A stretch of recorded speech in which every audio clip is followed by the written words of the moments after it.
hard work preparing for a baby, but somebody's gotta do it. Do what you gotta do to get ready and to get everybody else ready around you. But you got this. I have a to-do list that is 17,000 miles long. It becomes very time sensitive when you have to-do lists when you are this pregnant. So today I'm gonna take you through what it's like to get ready for a baby. But before we really get started with the day and tackling everything that needs to be done, make sure you take all the time to milk everything that you can while you're this heavily pregnant. And since I'm already sitting here, I might as well do my kick counts because my feet are up, I'm comfortable, and baby's moving. Let's count. Oh, but first, I'm having a contraction. You want to make sure you have a giant pile of a lot of things that you think you're going to need that you may not necessarily need, but it's better to be over-prepared. This is also most definitely the time in your life that you want to take time to clean things in your house that you've never thought about cleaning before. Honey? Well, what are you doing? I'm getting ready for the baby. What do you mean, what am I doing?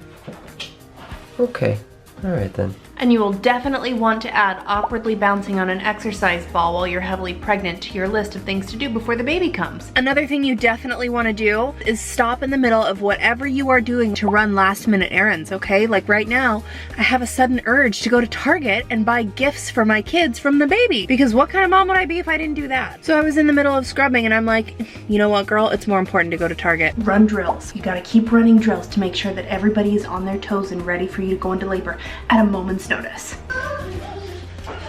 Honey? Yeah. Can you come here? Yeah. Just making sure you're ready. And last but not least, rest. Like a lot. Anytime, anywhere. Don't feel bad about sleeping where you gotta sleep, when you gotta sleep. Right now my kids are running rampant downstairs. I'm gonna take a little rest.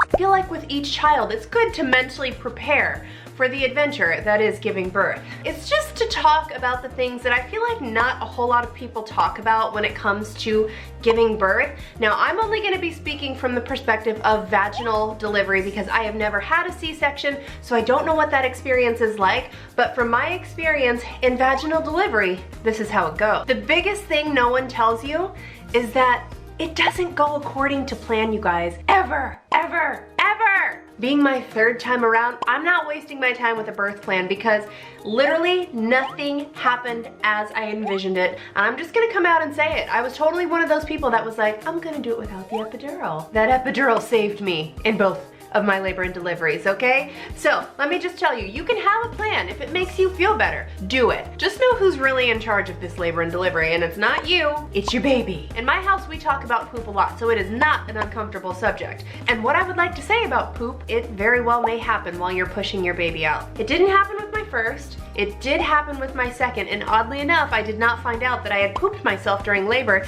until I heard my wonderful husband telling the story of my labor and delivery to a family friend, and she pooped herself. And I was like, I did what? It happens, it's not a big deal. Usually you don't even realize it's happened until after the fact. Hopefully it's not your partner telling family and friends of the glorious moment that you defecated on yourself while you were bringing new life into the world, but it does happen. It's normal, not a big deal. Speaking of poop, I feel like it is my job as a woman and as a mom to tell you that that first poop after you've given birth is a thing of nightmares. I'm getting goosebumps even thinking about it. Seriously, I have goosebumps. It's horrible.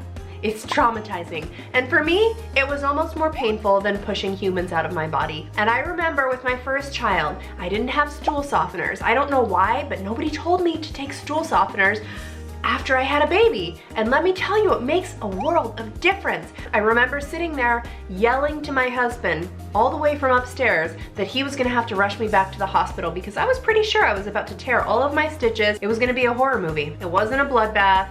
Nobody got hurt, no stitches tore, it was fine. I did cry a little bit, but you know, I survived. There are some things that you can definitely do though that will help mitigate the pain of that first poop. Witch hazel is an amazing thing and it might be your best friend after you go poop. Peri bottles, Google it. I'm just gonna say it. Ice packs in your underwear. Most importantly, talk to your provider about what you can do to make things a little bit more comfortable down there when the bowels are ready to get to rolling after you've had a baby. Did you know you get a massage right after you've had a baby? It's true, but it's not relaxing. It's painful. You're gonna hate it. You're gonna hate your medical team, but there's a reason for it. It's called a fundal massage.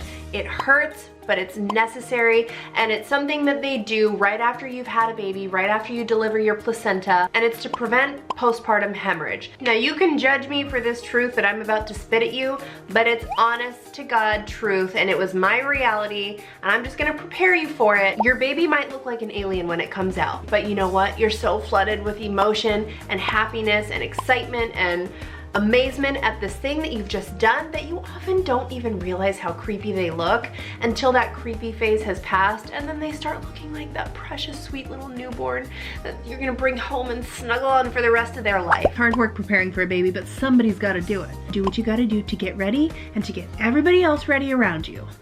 But you got this. Every ache, every pain, every poop that comes out while you're trying to get the baby out, every contraction, every push on your belly after the baby comes out, everything is worth it. Try to remember that when you're in the midst of it. Whatever is happening during your labor and delivery, just know that it is a finite discomfort. You will get through it, and it will be amazing once you do. You're a mom boss.